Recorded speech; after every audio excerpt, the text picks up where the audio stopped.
Welcome to a bad recap of Upgrade, a movie that'll soon become reality if Elon Musk gets his way. Anyway, this is Gray, and so is this. Gray is a car mechanic who likes to day drink, relatable, and lives with his wife in a high-tech smart home set in the near future. This part is not relatable because I live in the present. Gray is selling one of his finished cars to a high-profile client and asks his wife to go with him so she can drive him home. Or technically drive him home. She's a self-driving car that looks bad. Well, it could be worse, it could look very bad, or even super bad. They arrive at the client's house who is doing some cloud computing. Only real ones will get that joke. And he stood in front of a wall. No one will get that joke because it doesn't make any sense. The client's name is Aaron Keen, and as the name suggests, he's very keen to show off his latest invention. Okay, buddy, that's just a hex bug. This doohickey is an artificial intelligence neural chip named STEM, which Aaron claims can do anything.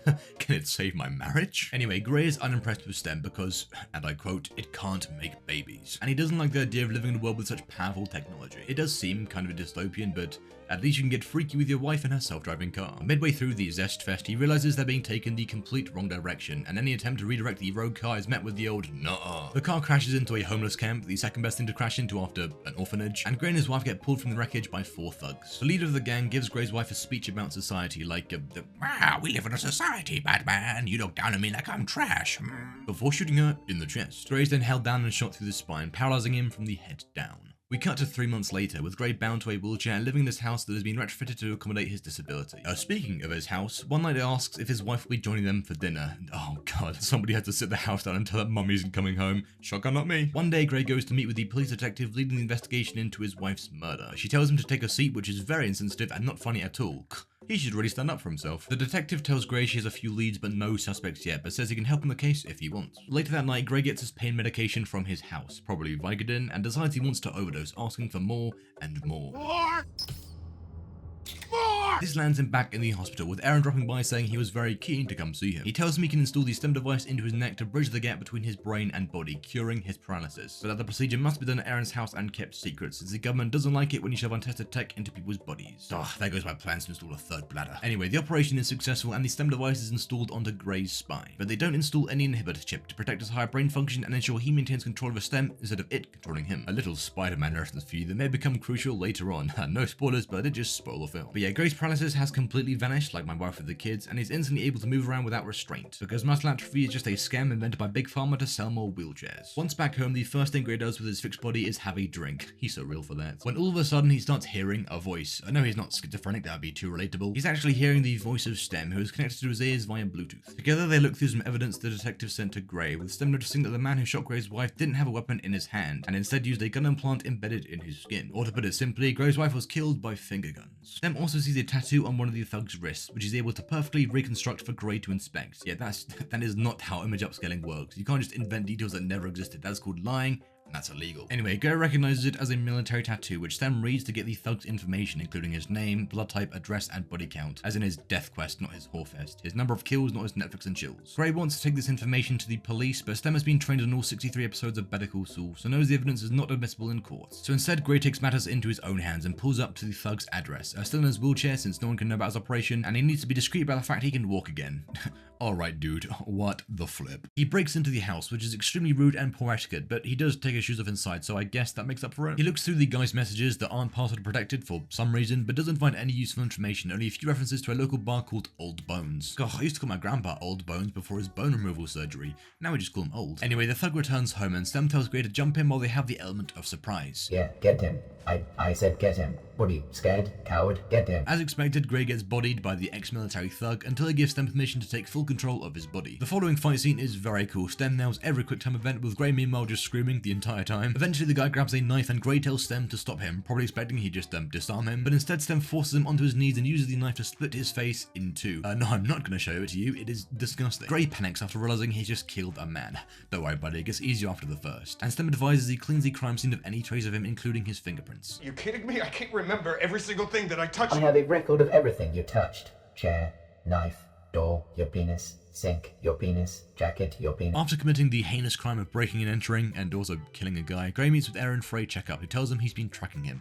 Okay, Zuckerberg. He begs Gray to please stop committing crimes with STEM because it was designed to help humanity not break the law. A very fair request to make, but let's be fair. If ChatGPT could save me money by helping me avoid paying my taxes, I wouldn't tell anyone, but there would be signs. Meanwhile, the police detective is looking into the case of the guy whose house Gray broke into, with drone footage of him at the scene as well as an engine-greased footprint at the front door marking him as a potential suspect. She heads over to his house to ask a few questions, but Gray gaslights her into thinking she's crazy for suspecting a wheelchair-bound man could overpower and eliminate a veteran Marine. It does seem pretty far-fetched, but I bet Joe Swanson could do it. After that, Gray heads to Old Bones, the bar that was referenced in the military guy's messages. He rolls out into the middle of the bar to make an announcement, explaining he's looking for his wife's killer and asking the real Slim Shady to please stand up. All the patrons laugh at him, probably because he's in a wheelchair, but one man steps forward and says he knew the guy that Gray killed. So he gets wheeled into the bathroom by the guy who pokes fun at him with his words, and also with a knife, until Gray gets him to confirm he was there the night his wife was killed. He then allows Stem to take over and attack the man who was convinced Gray was indeed paralyzed. Oh, that must have been shocking for him, but not as shocking as this. He's still unwilling to answer Gray's questions, so Gray looks away and allows Stem to use a knife to motivate him. I'm pretty sure Stem sees using Gray's eyes, so is now blindly knifing the man, but it's not like he's doing important surgery. No, he's doing torture. Gray looks back to see about 28 stab wounds. God, Stem didn't want to leave him a chance, huh? With his last breath, the guy tells Gray they were hired to game end his wife by a man named Fisk. Damn you, Kingpin! At that moment, Stem informs Gray that Aaron is currently in the process of shutting him down remotely since he tracked the two of them to the bar. I mean, for all he knows, Gray's just gone out for a pint, and if that's a crime, I'm going straight to death row. Stem needs help to overwrite Aaron's code and gives Gray the address of a hacker he found on the dark web. The fuck had a pen in his pocket for some reason, which Stem tells Gray to take so he can write instructions onto his arm. We've already seen that Stem can control Gray's hand to draw things perfectly, but Gray has to write these critical lines of code by himself because Stem doesn't feel like it. They don't have time to take the wheelchair, so Gray digits it and runs to the hacker's address, all the while slowly losing control of his body as Stem is shut down. You'd think it would just be an on-off switch, but no. Aaron had to disable each limb separately for plot reasons. Watching Gray stumble through this building after leaving a bar reminds me far too much of last night, so we're going to cut back to the bathroom. Here we see the man who shot Gray's wife and find out his name is Fisk, the man in charge of the accident that killed Gray's wife. He sticks his finger into the dead guy's eyeball, which allows him to stream his final moments, where he learns the address of the hacker or where Gray is currently going. On his way out, he sneezes in front of the bartender, who doesn't say bless you, and as a result dies on the spot. Back with Gray, he makes it to the hacker's apartment as Stem is disabled, so has to get dragged inside, where he says he wants them to deploy a rootkit and disable input guards. I have no idea what that means, so to put it into Minecraft terms, he wants to be put into creative mode and given up, I think. The hacking is done successfully and Gray is told to wait until Stem reboots, but the hacker gets an alert to Fisk and his buddy entering the building, so leaves Gray on the floor. Could have given him a chair at least. They find Gray immobile where the hacker left him and mock him for being disabled. Stem then finishes rebooting and takes control of Gray's body. He catches the men by surprise and tries spinning because that's a good trick. Eventually he ends up on the roof with Fisk's buddy, who is ready to hit him with the finger guns, but Stem takes over and disarms the guy, literally, and blows his brains out. Gray returns home where his mother catches him walking just fine. Ugh, my mother's caught me doing worse. He explains how she can't tell anyone because he signed an NDA, all the while cleaning blood off himself. Later, the police detective pops by, asking Gray why they found his wheelchair outside their crime scene and how on earth he got home without it. She doesn't get anything out of Gray, so leaves his house, but not before slipping a listening device into his coat. This is illegal. The police just committed a crime, but Gray also committed a crime.